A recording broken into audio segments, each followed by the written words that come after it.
지금 여러분 새해 복 많이 받으십시오.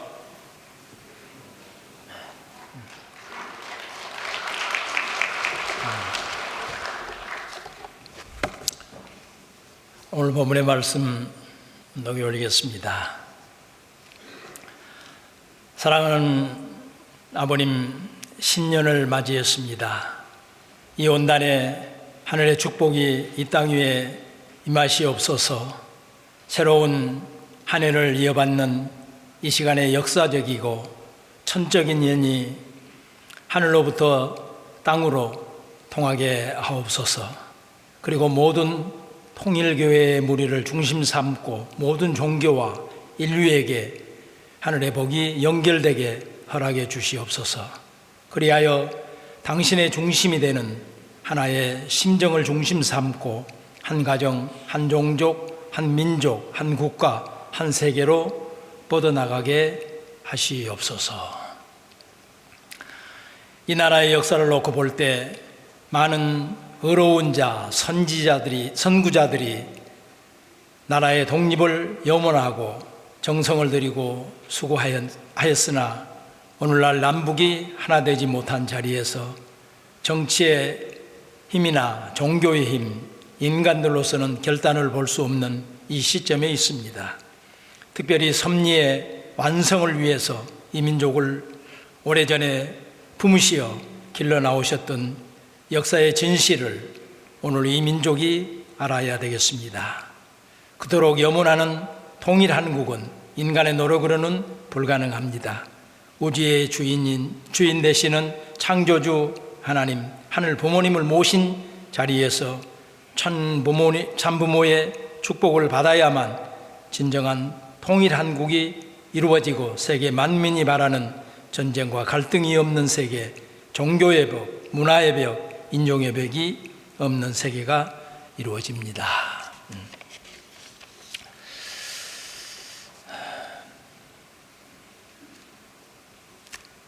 2023년 개묘년은 검은 토끼해입니다. 토끼는 작고 수줍은 초식 동물이어서 겁이 많고 유아가다는 인상이 강하지만 속담이나 설화에는 꽤 많고 영리한 지략의 상징으로 자주 등장을 합니다. 지금 저희들은 많이 졸리고 있습니다.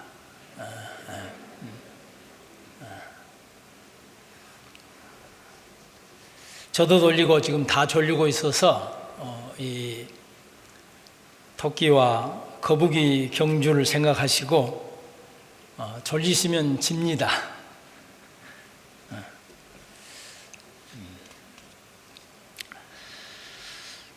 이 토끼를 우리가 생각해 보게 될 때에 토끼의 간을 구하려고 왔던 별주부 자라로부터 기절을 발휘해 위기에 벗어난 것으로 유명한 수군가를 우리는 생각하게 됩니다. 또한 토끼의 지혜를 잘 나타내주는 표현이 교토 삼굴입니다. 토끼는 세 곳에 은신처를 준비한다는 뜻입니다. 재난이 닥쳤을 때 피할 수 있는 플랜 B, 플랜 C를 함께 마련해 둔다는 의미입니다. 2013년 예상되는 경제적, 지정학적 위기에 대해서 교토 삼굴의 지혜를 발휘하는 우리 식구님들이 되시면 좋겠습니다. 토끼는 걷지 않고 껑충껑충 뛰어다닙니다. 큰 귀와 초롱초롱한 눈을 가지고 있어 잘 듣고 잘 본다는 느낌이 있는 동물입니다. 움츠렸던 토끼가 더 높이 점프할 수 있는 것처럼 우리 전승교회의 모든 식구님들 가정도 2023년에는 지혜가 넘쳐나며 큰 길을 열어서 소통되는 가정들이 되신다면 건강과 행운이 점핑되는 한 해가 되실 것입니다.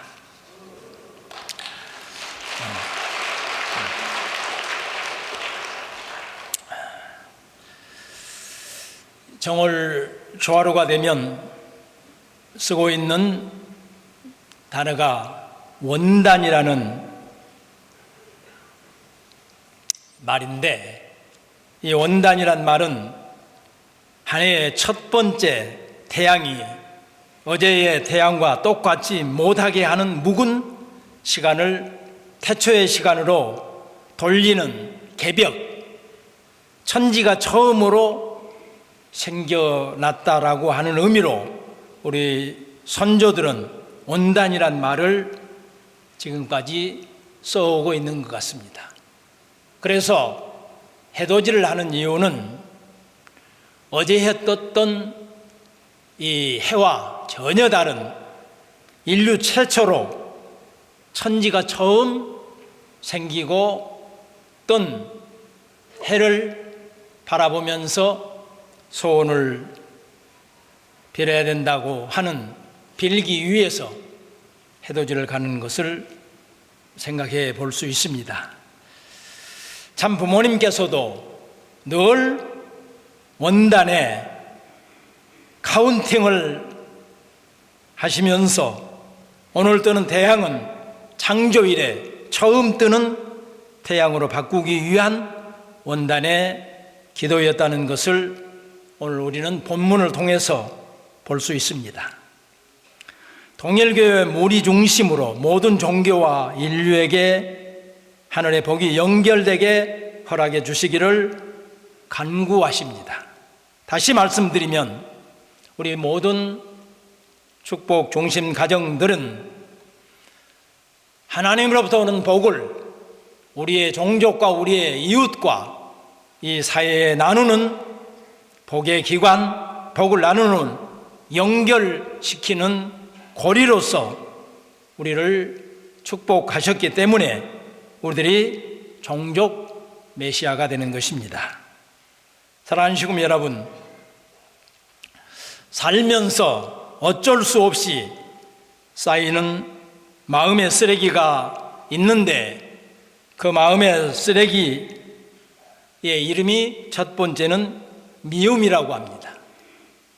미움은 비방하는 입에서부터 시작이 되는데 미움을 마음속에서 청소하지 못하면 쌓이게 되고 결국 쌓이면 독이 되고 악취가 나는데 그 여꺼운 냄새의 이름이 분노라고 사도 바울은 골로새 사람들에게 권면을 하고 있습니다. 전 부모님께서도 여러분의 영혼에 먼지가 끼고 때가 묻고 상처가 생긴다는 것입니다. 그 상처는 영원히 지울 수 없이 고스란히 영계로까지 가지고 가야 하는 무거운 짐이 된다고 우리들에게 말씀을 하고 계십니다. 이 시간 한 해를 보내고 또 새로운 한 해를 맞이했습니다. 지난해 동안 사랑하는 가족과 우리의 종족과 우리의 이웃에게 이 자리에 예배를 드리고 있는 식구님들 간의 관계에서 혹여나 서운한 감정, 미운, 분노는 없어졌는지 모르겠습니다. 이것을 버리지 못하고 쌓이면 썩어서 악취가 나고 파리가 날아들 것입니다. 사탄은 교묘하게 그런 마음의 소유자에게 접근해서 형제와의 관계를 이간질시키고 분열을 조장을 합니다. 하늘 부모님께서는 자녀된 우리들의 잘못을 탓하지 않으십니다. 분명 타락은 인간 시조인 아담과 해와의 잘못으로 하나님과의 관계가 단절되어지고 하나님과의 관계가 끊어졌던 것을 우리는 잘 알고 있습니다.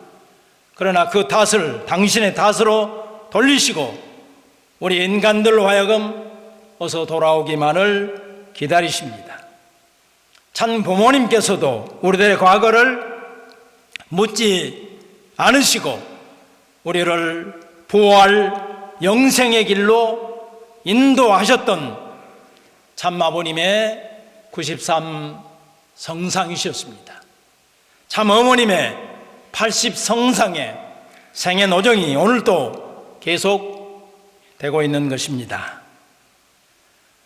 저는 오늘 미움, 분노 대신에 칭찬하자는 말씀을 이 신년새에 드리고 싶습니다.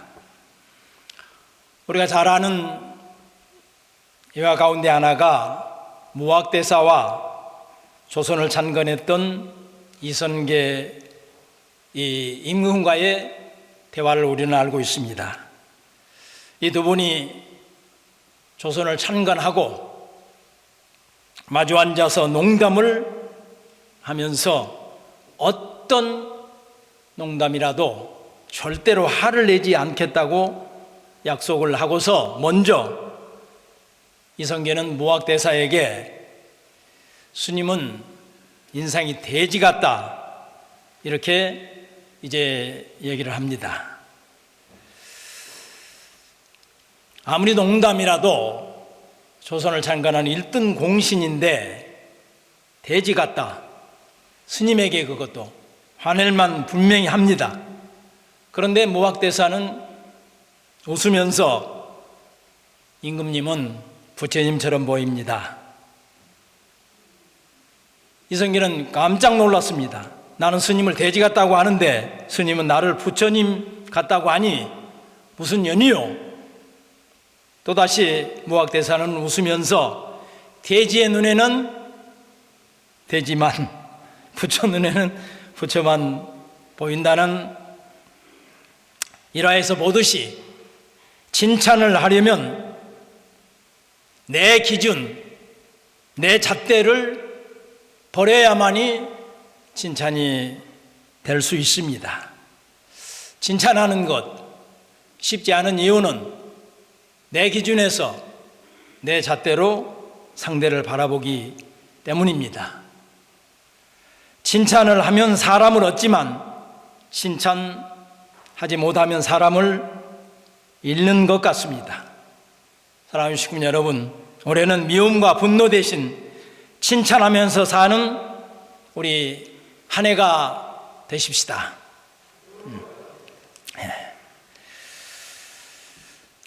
시간 여러분, 요 며칠 사이 가장 많이 듣고 또 가장 많이 하셨던 말씀이 있다면 무엇입니까?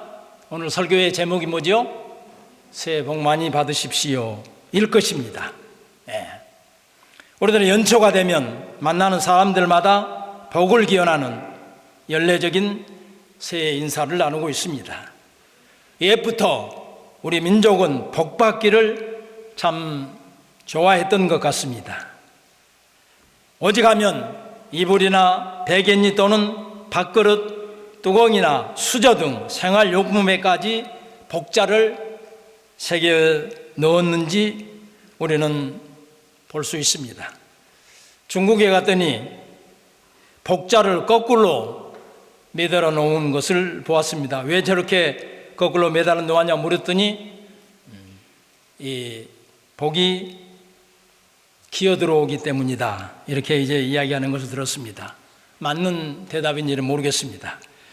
우리는 이처럼 복 받기를 원하고 새해에는 서로 복 많이 받으라고 인사를 나누지만 과연 이 복이 구체적으로 무엇을 의미하는지 그리고 그 복을 주는 분은 누구인지 잘 알지 못하고 있습니다. 민수기 6장 24절에 보면 하나님은 우리에게 복을 주시고 우리를 지키시기를 원하신다 라고 기록이 되어 있습니다. 여기에 보면 복을 주시는 분이 하나님이라고 분명히 밝히고 있습니다.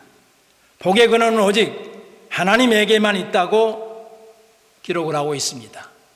또 다른 성서 롯기에 보면 롯기의 남편인 보아스가 그 가정에 함께 일을 하고 있는 일꾼들에게 하나님께서 너희와 함께 하시기를 원하노라 이렇게 이야기를 하니까 일꾼들은 주인에게 하나님께서 당신에게 복 주시기를 원하나이다 라고 화답을 하는 것을 보면 복의 근원은 하나님에게 있음을 우리는 확인할 수 있습니다. 복이란 단순히 추상적인 개념으로 우리들이 생각할 수 있는데 그렇지 않습니다. 하나님께서 택하신 백성들에게 허락하신 온갖 좋은 실체적인 것을 의미하는 것이고 실체적인 것을 의미해야 할 것입니다. 현세적인, 즉 세상적인 가치는 물론이요 영적이며 신령한 것까지 포함하는 전인적이고 총체적인 번영과 은혜를 복이라고 이야기할 수 있습니다. 하나님은 우리에게 그런 복을 주시기를 원하시고 지키시기를 원하십니다. 여기서 지킨다는 말은 가시나무로 울타리를 친다라고 하는 어원에서 왔기 때문에 하나님께서는 온갖 주의를 다 들여서 성도들을 소중히 보호하신다는 것을 볼 수 있습니다. 고로 하나님께서 복을 주실 뿐만 아니라 그 복을 지켜주시는 분임을 알 수 있습니다. 우리가 새해 복 많이 받으십시오 라고 하는 의미를 우리는 이제 다시 생각해 볼 수 있습니다. 복은 히브리어로 아셀이라고 합니다. 이 말의 뜻은 하나님의 임재를 뜻합니다. 그래서 복 중에 최고의 복은 하나님이 함께 하신다는 것을 의미합니다. 근데 복 받으시라, 복 받자, 복을 짓자, 이런 모든 내용들에 있어서 여기에서 말하는 복은 하나님이 임재하실 수 있도록 임재하게 하자, 그런 의미입니다. 천일국은 하나님이 함께 하시는 나라여야 하기 때문에, 천일국을 선포하셨기 때문에 하나님과 함께 살 수 있는, 하나님이 임재하실 수 있는 인류 최초의 하나님을 지상에 모실 수 있는 천일성전, 봉헌되어야 하는 것입니다. 봉헌해야 하는 것입니다. 그 봉헌의 날이 우리 기도자께서 기도했던 것처럼 5월 5일인 것을 우리는 생각해 보게 되는 것입니다. 여호수아서 1장 9절, 내가 너게 명하노니 강하고 담대하라, 두려워하지 말며 놀라지 말라, 내가 어디로 가든지 내 하나님 여호와가 너와 함께 하겠다고 하셨습니다. 아셀이라는 단어는 정직하게 하나님만 바라보면서 걸어가는 것을 의미합니다. 그러므로 아셀의 축복은 쌍방적이어야 합니다. 하나님께서 복을 주시지만 내가 그에 합당한 삶을 살지 않으면 받지 못하는 것이 복인 것입니다. 그렇기 때문에 복받으란 말은 복을 짓자라고 하는 의미가 더 강합니다. 복받게 살아라, 살자, 그런 의미를 지니고 있습니다. 그렇기 때문에 우리들은 열심히 하나님의 말씀을 따라 살아갈 때 하나님께서는 우리들에게 물질과 건강과 영적인 축복을 허락해 주시는 것입니다. 그러면 세상에서 가장 큰 복이 무엇이며 우리들이 하나님으로부터 받을 수 있는 복은 무엇인가를 생각해 보아야 할 것입니다. 기독 성도들에게는 제사함의 은총입니다. 구원을 이야기하고 있습니다. 우리 통일가는 제사함을 받은 한 남자와 한 여자가 참 부모님으로부터 쌍수도로 축복을 받는 것입니다. 축복을 통해 하나님과의 관계가 회복이 되어 하나님의 자녀가 되는 것입니다. 하나님의 자녀가 되면 하나님의 능력이 우리의 능력이 될 것입니다. 세상에서 가장 큰 복은 기독교인들에게는 구원의 단위가 개인이기 때문에 개인이 구원받는 것입니다. 그러나 우리 동일가는 구원의 단위가 가정이기 때문에 가정이 참 부모님으로부터 쌍수도로 축복을 받는 것이 가장 큰 축복입니다. 그 축복이 대를 이어 내려가는 것이야말로 우리가 받을 수 있는 가장 큰 축복일 것입니다. 그러한 축복 가정에 하나님이 임하는 것이고 하나님이 함께하는 것이고 하나님이 우리들의 부모이시기 때문에 하나님의 능력이 우리의 능력이 될 것입니다. 미국 석유 왕으로 세계의 가장 큰 갑부로 유명한 록펠러는 한 호텔에 갔습니다. 카운터에서 저렴한 방을 하나 부탁을 하니까 그 지배인이 최소한 아드님이 쓰시는 방 정도는 쓰셔야 되지 않겠습니까? 이렇게 이제 그 록펠러에게 지배인이 묻습니다. 록펠러는 그래 내 아들이 사용하는 방이 얼마요? 그러니까 $5,000입니다. 그럼 가장 저렴한 방은 얼마요? $33입니다. 그래요? 저는 $33짜리의 방을 주십시오. 지배인은 어떻게 그럴 수 있습니까? 록펠러는 웃으면서 대답합니다.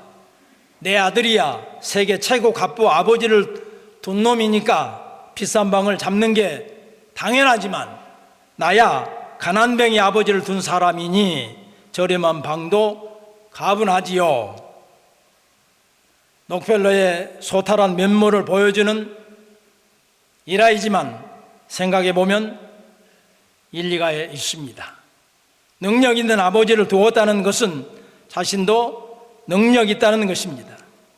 그런 면에서 우리들도 하나님의 자녀가 되었다는 말은 하나님의 능력이 우리의 능력이 되고 하나님의 영광이 우리의 영광이 된다는 뜻입니다. 믿습니까?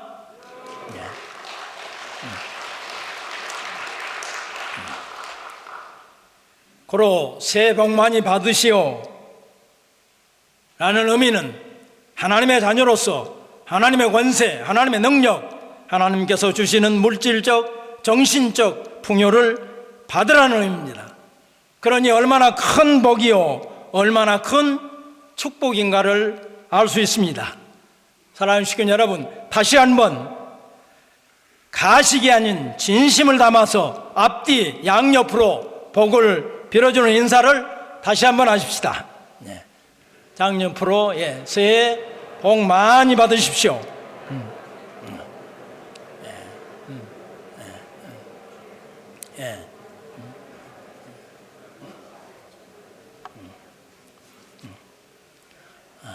이상은 좋은 분들이 많이 계셔서 졸음을 깨치기 위해서 온고에 없는 이야기를 했습니다.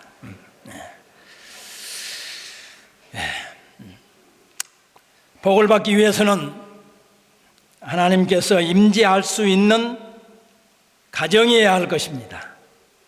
하나님께서 임재할 수 있는 가정의 표본을 프린스턴 대학의 총장을 지내신 에드워드 가문으로 그의 친구인 슐츠 가문은 하나님께서 절대로 임재할 수 없는 가문으로 세웠다는 생각이 들어서 잠깐 비교를 해보고 싶습니다.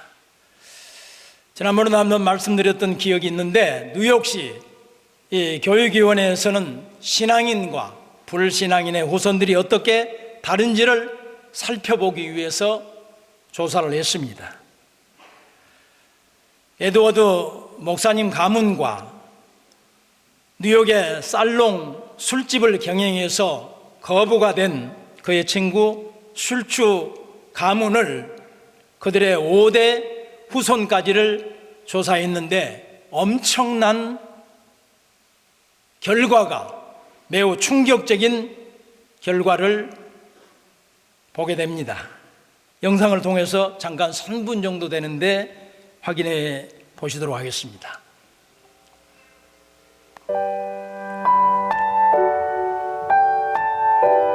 오랜 시간이 흐른 뒤 미국 뉴욕시 교육위원회에서 신앙인과 불신앙인의 후손들이 어떻게 다른지를 살펴보기 위해 조사를 했습니다.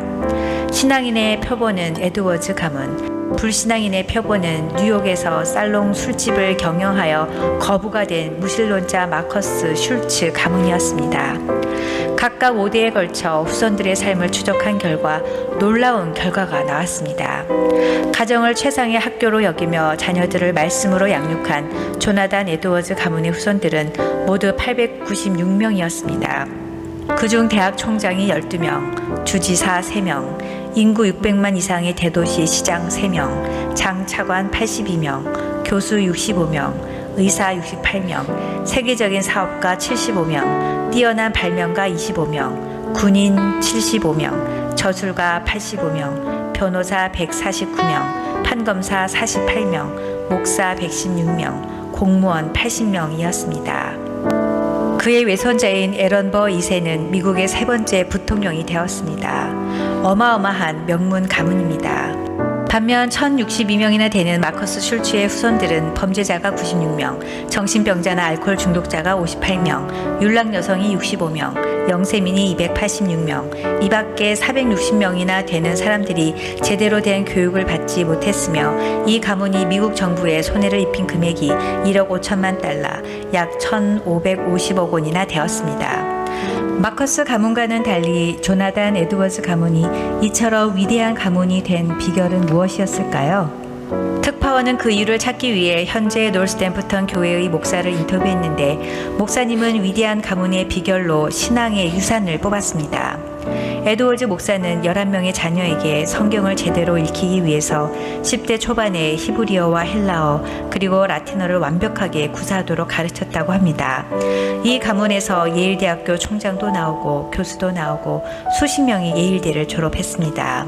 그래서 예일대학 내에서도 조나단 연구센터를 세워서 가문의 비밀을 연구했습니다.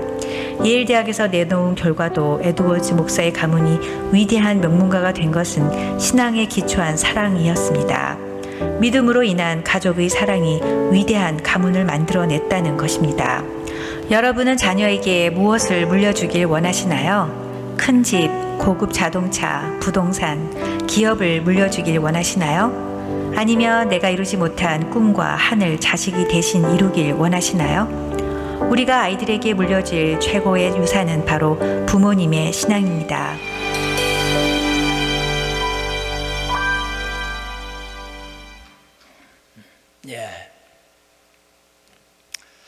참 부모님께서 우리들에게 신앙의 전통을, 신앙의 상속을 말씀하시는 의미와 내용이 무엇인가를 우리들에게 보여주고 있는 영상인 것 같습니다. 이 에드워드 가문이 위대한 가문이 된 비결은 부부에서부터 출발을 했습니다. 부부의 사랑은 남달랐고 이는 행복한 가정을 이루었습니다. 이 가정에서 자란 자손들이 그 영향을 받아서 가문의 영광을 이룰 수 있었던 것입니다. 하나님의 능력, 하나님의 영광이 재현되는 가정이 되도록 하기 위해서는 우리 동일가는 혼독회의 전통이 상속되어야 복받는 가정이라는 말씀을 드리고 싶습니다. 그래서 2023년 전승교회는 혼독회의 전통이 상속되는 가정이 되는 것을 제1의 목표로 하십시다. 우리들이 많이 부르고 있는 찬송, 나 같은 죄인 살리신, 이 찬송가를 작사했던 존 노턴 목사는 흑인을 상품으로 거래하던 잔악무도한 노예상이었습니다. 그가 인격적으로 하나님을 만난 후 자신이 얼마나 큰 죄를 지었는지를 자각하고 뒤늦게나마 통회하며 공개적으로 죄를 고백합니다. 그가 노예 장사를 하던 때는 아프리카 원주민을 사람으로 보지 않았을 때였습니다. 서구 유럽이 세계로 평창에 가던 때에 그들은 아프리카에 가서 흑인을 보면 영장류의 하나로 보았던 시기였습니다. 우리가 양심의 꺼리낌 없이 동물들을 파고 팔고 사듯이 당시의 유럽 사람들은 피부색도 생김새도 언어도 문화도 자신들과 너무 다른 그들을 단지 동물로 보았던 것입니다. 그렇기 때문에 밀림을 종횡무진하면서 그들을 잡아다 팔고 또한 사더라도 아무런 문제가 없던 그런 시절에 이 목사님은 노예상을 하고 있었습니다. 사람이 영적인 눈이 멀면 이렇게 무서운 일을 하고도 감각이 없어지는 것을 볼 수 있습니다. 그러나 그는 하나님을 인격적으로 만난 후 그것이 얼마나 치명적인 죄악인가를 깨달았습니다. 나 같은 죄인 살리신 그 은혜 놀라워는 사람을 사람으로 보지 못한 죄가 얼마나 큰가를 뒤늦게 깨닫고 가슴을 치며 통회하는 고백인 것입니다. 사랑하는 식구 여러분, 혹 우리들은 물질, 돈을 사람보다 상위의 가치에 놓고 살고 있다면 우리들도 뉴턴 목사님과 같은 동일한 죄를 범하고 있는지도 모르겠습니다. 하나님은 죄인과는 동행할 수 없습니다. 그 가정에 임재할 수도 없습니다. 하나님은 당신의 자녀들과 동행하시길, 자녀들 가정에 임재하시길 원하십니다. 하나님과 동행을 원한다면, 임재하기를 원한다면 하나님 말씀대로 미움보다는 칭찬을, 분노보다는 사랑을 실천할 때에 복을 내려주실 것입니다. 하나님의 자녀가 되어서 하나님의 권능, 하나님의 영광이 2023년 우리 모든 식구님들 가정에 넘쳐나기를 찬부모 이름으로 축원드리겠습니다.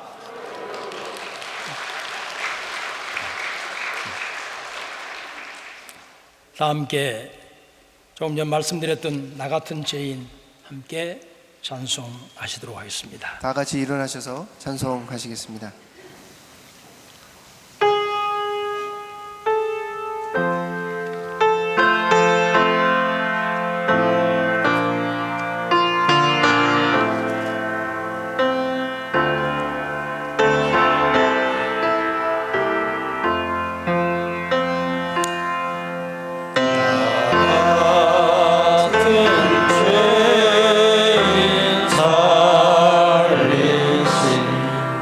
살리신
고맙고 감사하신 하늘 부모님, 다사다난했던 2022년을 보냈습니다. 희망으로 시작했지만 혼란 속에서 허우적대다 보내고 말았습니다. 아직도 팬데믹으로 우리들은 힘들고 어려운 시간을 보내고 있사옵니다. 또한 세계적으로 러시아와 우크라 전쟁으로 전 세계는 소용돌이 속에 있사옵니다. 그리고 고금리, 고환율, 고물가 3고 시대의 경제의 전망 또한 그다지 밝지 못하지만 그래도 저희들의 삶은 계속 되어질 것입니다. 그리고 저희들은 인류의 희망, 인류의 사랑, 그리고 인류 최초 하늘 부모님을 지상에 모시는 천일성전 봉헌을 위해서 참 부모님과 함께 영광의 시간을 계속 가지게 될 것입니다. 사랑 없인 하늘 부모님, 새해의 또 다른 이름은 희망이라고 했사와 저희들은 희망을 가지고 2023년을 시작하려 합니다. 비관주의자들은 기회를 어려움으로 만드는 사람들이지만 낙관주의자들은 어려움을 기회로 만드는 사람들이라 했습니다. 2023년 도끼처럼 큰 기 높이 세워 서로 소통게 하여 주시옵시며 껑충껑충 뛰는 모습처럼 우리의 믿음도 행복도 점핑돼 갈 수 있는 한 해가 될 수 있도록 축복해 주실 것을 저희들은 믿사옵니다. 타산의 상징이오매 2023년 한 해는 천보 과정으로 43과정 실시와의 이정표를 세울 수 있는 해가 될 수 있도록 모든 식구들의 건강을 지키시고 가정의 행복을 지켜주시기를, 그리고 그 가정에 임재하시어 복의 근원이 되게 축복하여 주시기를 간절히 바라옵고 원하옵니다. 오늘 이 자리에 그리하면 찾아 나오지 못한 사랑하는 식구들 가정 사정 심정도 헤아려 주시기를 간구드리옵니다. 오늘 귀한 헌물을 하늘 앞에 드린 손길을 축복하여 주시기를 간절히 부탁드리고 나옵니다. 다시 한번 나 같은 죄인 살리신 은혜와 사랑을 감사드리면서 하늘 부모님의 영광을 우리의 영광이 될 수 있도록 삶의 현장 속에서 사랑이 실천되는 저희 모든 전승교회의 식구님들이 되시기를 간절히 부탁드리고 나오면서 축복중심가정 김석재 이름으로 보고하고 축원하여 아뢰사옵나이다. 아주